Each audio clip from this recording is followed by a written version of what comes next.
न तैयार के दियावा के संगे संगे गइले हक्कर में तोरा से तो प्यार हम कोई नहीं बेकार में बड़ी रंगदार होई छोड़ो ना चमार होई। हाँ भाई लोग, इस लड़की ने तो पूरा गजब रील बना दिया, एकदम गजब महा गजब रील बनाकर और पूरा चमरार ब्रांड को एकदम ब्रांड बना दिया दोस्तों।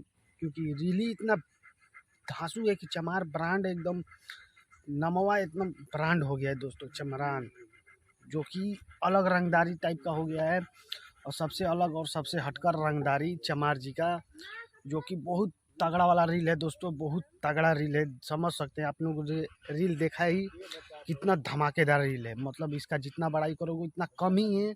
वैसे तो दोस्तों चमार जी के ऊपर जितना भी गाना एकदम ब्रांड ब्रांड विकास राव का गाना आ रहा है, जो जितना भी बज रहा है उतना धमाका ही गाना हो रहा है और बहुत रंगदारी तो चमार जी का एकदम ब्रांड लेखा चलने लग गया है दोस्तों। और काफ़ी ज़्यादा रंगदार भी हो गया है चमार जी।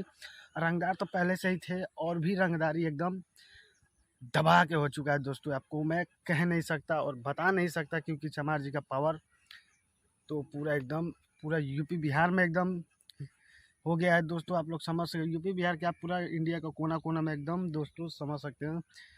तो इस रील को देखिए और कितना एकदम बेहतरीन रील है, आप समझ सकते हो दोस्तों। तो वीडियो को ज़्यादा से ज़्यादा शेयर कीजिएगा। तो मिलते हैं किसी और नई वीडियो में। तो जय भीम अम्बेडकर साहब।